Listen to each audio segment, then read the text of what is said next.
ತನುವು ನಿನ್ನದು ಮನವು ನಿನ್ನದು, ನನ್ನ ಜೀವನ ಬದುಕು ನಿನ್ನದು ಅಂತ ಹೇಳ್ತಾರೆ. ಅದು ಅವರು ಯಾವ ದೇಶದಲ್ಲಿ ಹೇಳಿದ್ರು ಅದು ಬೇರೆ ಪ್ರಶ್ನೆ.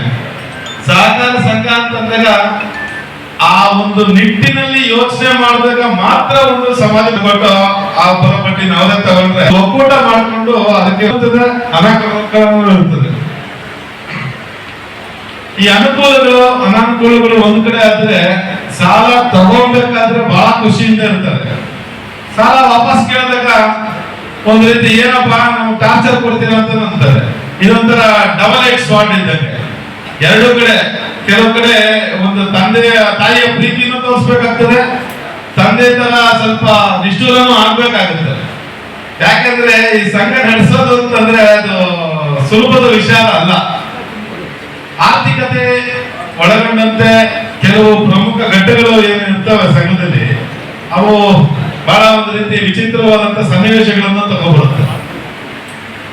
ನನ್ನ ಉದ್ದೇಶ ಮುಂದೆ ನಾವು ಈ ಸರಿಸುಮಾರು ಒಂದು ಎರಡೂವರೆ ವರ್ಷ ಆಯ್ತು ರಾಜಕಾರಣವಾಗಿ ಜಿಲ್ಲೆಗೆ ಬಂದು, ಇದೇ ಜಿಲ್ಲೆಯವರಾದ್ರೂ ನಾವು ರಾಜಕಾರಣವಾಗಿ ಜಿಲ್ಲೆಗೆ ಬಂದು ಒಂದು ಎರಡೂವರೆ ವರ್ಷ ಆಗ್ತಾ ಬಂತು. ಯಾವ್ದಾದ್ರು ರೀತಿಯಲ್ಲಿ ನಾವು ಒಂದು ಸಮಾಜಕ್ಕೆ ಒಂದು ಕೊಡುಗೆ ಕೊಡಬೇಕು, ನಮ್ದು ಒಂದು ಪಾಲು ಇರಬೇಕು, ಅದನ್ನ ಅಭಿವೃದ್ಧಿಗೆ ಅನ್ನೋ ಒಂದು ಆಸೆಯಿಂದ ನಾನು ಕೇಳಿದಾಗ ನಮ್ ದೇವರಾಜ್ ಸರ್ ಅವರು ಕರೆದು ಸುಮಾರು ಸತಿ ನಾವು ಮೀಟಿಂಗ್ಗಳು ಮಾಡಿದ್ವಿ. ಇಲ್ಲ ನಾವು ಸಹಾಯ ಅಂತಂದ್ರೆ ಸುಮ್ಮನೆ ದಾನವಾಗಿ ಕೊಟ್ಟರೆ ಅದಕ್ಕೆ ಯಾವುದೇ ರೀತಿಯಾದಂತ ಉಪಕಾರ ಇರೋದಿಲ್ಲ, ಅವ್ರು ಸ್ಮರಿಸೋದು ಇಲ್ಲ. ಯಾರಾಯ್ತು ದುಡ್ಡು ಬಂದ ಕೊಟ್ಟ ಹೋದ ಅಂತ ಹೇಳ್ತಾರೆ. ಅದ್ರ ಬಂದು ಒಂದು ಸ್ವಸಹಾಯ ಸಂಘಗಳನ್ನ ಮಾಡೋಣ, ಮಹಿಳಾ ಸ್ವಸಹಾಯ ಸಂಘಗಳನ್ನ ಒಂದು ರೀತಿ ಮಾಡಿ ಅದಕ್ಕೆ ಒಂದು ಹೆಚ್ಚಿನ ರೀತಿಯಲ್ಲಿ ಆರ್ಥಿಕವಾಗಿ ಸಹಾಯ ಮಾಡಿದ್ರೆ ಅವರು ಮುಂದೆ ಬರೋದಕ್ಕೆ ಅನುಕೂಲ ಆಗುತ್ತೆ ಅಂತ ಒಂದು ಮಾತುಕತೆ ನಡೀತು. ಆ ಟೈಮ್ ಆದ್ಮೇಲೆ ಬಹಳಷ್ಟು ಸ್ವಲ್ಪ ಎಲೆಕ್ಷನ್ಸ್ ಇದೆಲ್ಲ ಬಂತು. ಮತ್ತೆ ಒಂದು ಆರ್ಥಿಕವಾಗಿ ನಿರ್ಧಾರ ತಗೋಬೇಕು ಅಂತ ನಾವು ಯೋಚನೆ ಮಾಡ್ತಾ ಹೋಗ್ಬೇಕು. ನಾನು ಅವತ್ತೇ ಹೇಳಿದೆ, ಇಲ್ಲ ಸರ್ ಇದು ಚೆನ್ನಾಗಿದೆ ಮಾಡೋಣ, ಬಟ್ ಯಾವ ರೀತಿ ಮಾಡೋಣ, ಹ್ಯಾಕ್ ಮಾಡೋಣ ಅನ್ನೋದಕ್ಕೂ ಸ್ವಲ್ಪ ಒಂಚೂರು ಯೋಚನೆ ಮಾಡ್ತೀನಿ ಅಂತ ಹೇಳಿದಾಗ ನಮ್ಮ ಹಿಂದಿನ ಅಧ್ಯಕ್ಷರಾದಂತ CT ಶ್ರೀನಿವಾಸ್ ಅವರು ಎಲ್ಲ ಪಾಲ್ಗೊಂಡು, ಇಲ್ಲ ಇದಕ್ಕೆ ನೀವು ಒಂದು ಕೆಲಸ ಮಾಡಿ, ನಮ್ಮ ಪತ್ತಿನ ಸಹಕಾರ ಸಂಘದ ನೀವು ಅಧ್ಯಕ್ಷರೇ ಆಗಿದ್ದು. ನಾ ಬೇಡ ಸರ್, ಇನ್ನೊಂದು 5 ವರ್ಷ ನೀವು ಕಂಟಿನ್ಯೂ ಮಾಡಿ, ಏನ್ ಆಡಳಿತ ಮಂಡಳಿ ಇದೆ ಅದನ್ನ ಕಂಟಿನ್ಯೂ ಮಾಡಿ, ನಾನು ಇರ್ತೀನಿ, ನಿರ್ದೇಶಕನಾಗಿರ್ತೇನೆ. ನನ್ನ ಎಲ್ಲ ಯೋಜನೆಗಳು ನಾನು ಆಗ್ಲೇ ಹೇಳಿದ್ರೆ ತನುವು ನಿನ್ನದು, ಧನವು ನಿನ್ನದು, ಮನವು ನಿನ್ನದು ಅಂತೇಳಿ ನಾನು ಸಮಾಜಕ್ಕೆ ಕೊಡೋಕೆ ಸಿದ್ಧನಾಗಿದ್ದೇನೆ. ಆರ್ಥಿಕವಾಗಿ ದೇವರು ನನಗೆ ಕೊಟ್ಟಿರುವಂತ ಅನುಕೂಲನ ನನಗೇನು ಯಥೇಚ್ಛವಾಗಿ ಕೊಟ್ಟಿಲ್ಲ ದೇವರು. ಅದೇ ನಾವೇನು ಆನೆ ಮೇಲೆ ಹೊತ್ಕೊಂಡು ಅಂಬಾರಿ ಮೇಲೆ ಹೋಗುವಂತ ಅಷ್ಟು ದೊಡ್ಡ ಸಾಹುಕಾರ ಆದ್ರೆ ಏನು ನಮಗೆ ಅನುಕೂಲ ಆಗಿ ಇನ್ನೊಬ್ಬರಿಗೆ ಅನುಕೂಲ ಮಾಡಿಕೊಳ್ಳುವಷ್ಟು, ಸಹಾಯ ಮಾಡುವಷ್ಟು ಮನಸ್ಸು ಮತ್ತು ಶಕ್ತಿಯನ್ನು ದೇವರು ಕೊಟ್ಟಿದ್ದಾರೆ. ಅದನ್ನ ಎಷ್ಟಾಗತ್ತೋ ಅಷ್ಟು, ಸಣ್ಣದಾದ ಸಣ್ಣದು, ದೊಡ್ಡದಾದ ದೊಡ್ಡದು ಮಾಡ್ಕೊಂಡು ಹೋಗ್ಬೇಕು ಅನ್ನೋ ಉದ್ದೇಶ ಏನಿತ್ತು, ಅದನ್ನ ಒಂದು ಸಂಘದ ರೂಪಾಂತರ ಮಾಡ್ಕೊಂಡು ಹೋಗೋಣ ಅನ್ನೋ ಒಂದು ಆಸೆ ಇತ್ತು.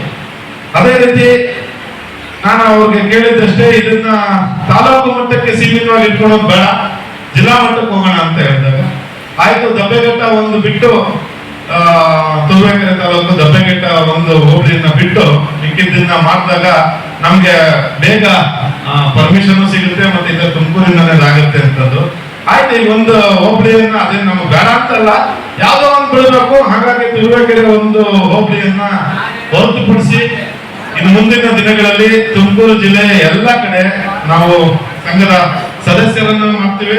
ಹಾಗೆ ನಾವು ಅದಕ್ಕೆ ಬೇಕಾದ ರೀತಿಯಲ್ಲಿ ಏನು ಅನುಕೂಲ ಮಾಡಬೇಕಾಗುತ್ತೆ, ಅವ್ರಿಗೆ ಯಾವ ರೀತಿ ಸಾಲ ಕೊಡಬೇಕಾಗ್ತದೆ, ಅವ್ರನ್ನ ಯಾವ ರೀತಿ ಮೆಂಬರ್ಸ್ ಮಾಡ್ಕೊಬೇಕಾಗುತ್ತೆ, ಅವ್ರ ಆರ್ಥಿಕ ಪರಿಸ್ಥಿತಿ ಸುಧಾರಿಸ್ಕೊಳ್ಳೋದಕ್ಕೆ ಏನೆಲ್ಲ ಮಾಡಕ್ ಸಾಧ್ಯ ಇದೆಯೋ ಒಬ್ಬ ಅಧ್ಯಕ್ಷನಾಗಿ ಬೀರೇಶ್ವರ ಪತ್ತಿನ ಸಹಕಾರ ಸಂಘದಿಂದ ನನ್ನ ಪ್ರಾಮಾಣಿಕ ಪ್ರಯತ್ನವನ್ನಂತೂ ಮಾಡ್ತೇನೆ.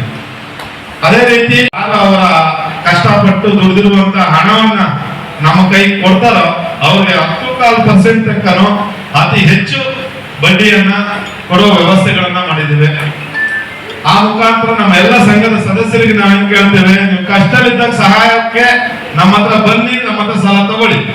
ಅದೇ ರೀತಿ ಹೆಚ್ಚು ದುಡಿದಿದ್ರೆ ನಮ್ಮಲ್ಲಿ ಠೇವಣಿ ಇಡಿ. ಯಾಕಂದ್ರೆ ಎರಡೂ ನಡೆದ್ರೆ ಮಾತ್ರ ಸಂಘ ಅಭಿವೃದ್ಧಿ ಆಗುತ್ತೆ.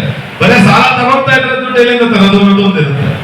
ಹಾಗೆ ಬರೀ ದುಡ್ಡು ಇಟ್ಟರೆ ಯಾರು ಕೊಡೋದು ಅನ್ನೋದು ಇರುತ್ತೆ. ಹಾಗಾಗಿ ಎಲ್ಲ ಸದಸ್ಯರು ಎರಡೂ ರೀತಿಯಾದಂತ ಅನುಕೂಲಗಳನ್ನ ಸಂಘದ ಮುಖಾಂತರ ಪಡೀರಿ ಅಂತ ಹೇಳಿ ನಾನು ಇವತ್ತಿನ ದಿನ ನಾನು ಪ್ರಾರ್ಥಿಸ್ತೇನೆ. ಮುಂದಿನ ದಿನಗಳಲ್ಲಿ ನಮ್ಮ ಮಹೇಶ್ ಸರ್ ಹೇಳಿದಂಗೆ ಖಂಡಿತ ಸಂಘದ ಸದಸ್ಯರು ಯಾರಿದ್ದಾರೆ ಅವರ ಮಕ್ಕಳಿಗೆ ಒಂದು ಪ್ರತಿಭಾ ಪುರಸ್ಕಾರವನ್ನ SLC ಮತ್ತೆ PUC ನಾವು ಮಾಡ್ತೇವೆ. ಅದು ಖಂಡಿತ ಯೋಜನೆಗೆ ತರ್ತೇವೆ ಅಂತ ಹೇಳಿ ಹೇಳ್ತಾ, ದಯವಿಟ್ಟು ಎಲ್ಲ ನಮ್ಮ ಸಂಘದ ಸದಸ್ಯರು ನೂತನವಾಗಿ ಸೇರ್ಕೊಳ್ಳೋಕೆ ಅಂತ ರೆಡಿ ಇರೋರು ಹಾಗೂ ಮುಂದಿನ ದಿನಗಳಲ್ಲಿ ಈ ಹೆಚ್ಚಿನ ರೀತಿಯಲ್ಲಿ ಸಂಘವನ್ನ ಬೆಳೆಸೋದಕ್ಕೆ ಏನು ಅನುಕೂಲ ಮಾಡಿಕೊಡ್ಬೇಕು ಅಂತ ನೀವೆಲ್ಲ ಇದ್ದೀರಿ. ಮಾಡಿ ಯಾವುದೇ ರೀತಿಯಾದಂತ ನಿಮ್ಮ ದುಡಿದಂತ ಹಣಕ್ಕೆ ಮೋಸ ಆಗ್ತಿದ್ದಂಗೆ, ಅದೇ ರೀತಿ ಸಾಲ ಪಡೆದವ್ರಿಗೆ ಕಷ್ಟ ಆಗ್ತದೆ, ಅವ್ರಿಗೆ ಬೇಕಾದ ಅನುಕೂಲಕರವಾಗಿ ಯಾವ ರೀತಿ ನಾವು EMIs ಅಂದ್ರೆ ನೀವು ಮರುಪಾವತಿ ಏನ್ ಮಾಡ್ತೀವಿ ಅಂತೀರೋ ಅದನ್ನ ತಕ್ಕನಾಗೆ ಬೇಕಾದ್ರೆ ಕಷ್ಟನೋ ಸುಖನೋ ಬ್ಯಾಂಕ್ ಒಂಚೂರು ಕಷ್ಟ ಆದ್ರೂ ಪರವಾಗಿಲ್ಲ, ನೀವು ಕಷ್ಟ ಕೊಡ್ತಾರೆ ನಾನು ಅದನ್ನ ಮಾಡಿಕೊಡ್ತೇನೆ ಅಂತ ನಾನು ಈ ಸಂದರ್ಭದಲ್ಲಿ ಹೇಳಕ್ ಇಷ್ಟಪಡ್ತೇನೆ. ಎಲ್ಲರೂ ಸದುಪಯೋಗವನ್ನ ಪಡೆಯಿರಿ.